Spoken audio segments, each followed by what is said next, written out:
سرکار تشریف فرما ہیں، حسن و حسین تشریف لائے، مسجد نبوی ہے، صحابہ بیٹھے ہیں، حسن و حسین تشریف لائے، اور یہ روایت خالصتاً آپ کے لیے ہے، میرے لیے ہے، سنی کے لیے ہے، محبت کرنے والے کے لیے ہے، تاریخی روایت ہے، اور اس پر آپ نے ایسی تاریخی سبحان اللہ کہنی ہے کہ اس مسجد کی تاریخ میں ایسی سبحان اللہ نہ ہوئی ہو۔ محبت سے سبحان اللہ کہیں۔ حسن و حسین تشریف لائے، سرکار تشریف فرما ہیں، صحابہ بیٹھے ہیں، سرکار نے فرمایا، سرکار نے نا حسن پاک کو اٹھایا اس کندھے پر، حسین پاک کو اٹھایا اس کندھے پر، بٹھایا، اور بٹھانے کے بعد صحابہ سے مخاطب ہوئے، فرمایا صحابہ جانتے ہو یہ کون ہیں؟ صحابہ نے عرض کیا یا رسول اللہ یہ حسن ہے، یہ حسین ہے؟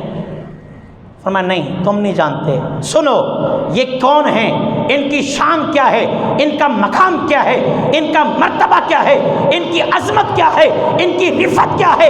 مصطفیٰ فرماتے ہیں جدہما فی الجنہ، جدتہما فی الجنہ، ابوہما فی الجنہ، امہما فی الجنہ، امتہما فی الجنہ، امہما فی الجنہ، خالہما فی الجنہ، خالتہما فی الجنہ، ہما فی الجنہ ومن یحبہما فی الجنہ۔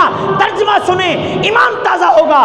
فرمایا ان کے نانا جنتی ہیں، ان کی نانی جنتی ہیں، ان کے بابا جنتی ہیں، ان کی اماں جنتی ہیں، ان کے ماموں جنتی ہیں، ان کی خالہ جنتی ہے، ان کی پھوپھیاں جنتی ہیں، ان کے چچا جنتی ہیں، اور یہ خود جنتی ہیں۔ جو ان سے محبت کرے اللہ انہیں بھی جنتی بنا دے گا۔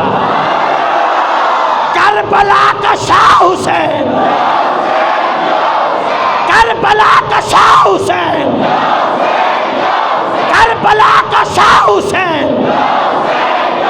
پھر خواجہ نے کہا تھا کہ شاہ است حسین، بادشاہ است حسین، دین است حسین، دین پناہ است حسین، سر داد نداد دست در دست یزید، حقا کے بنا لا الہ است حسین، کربلا کا شاہ حسین۔ تاریخی آواز ہو، کربلا کا شاہ حسین، کربلا کا شاہ حسین۔ نعرہ حیدری، نعرہ حیدری، نعرہ تحقیق، نعرہ رسالت۔ آخر دعوانا ان الحمدللہ رب العالمین۔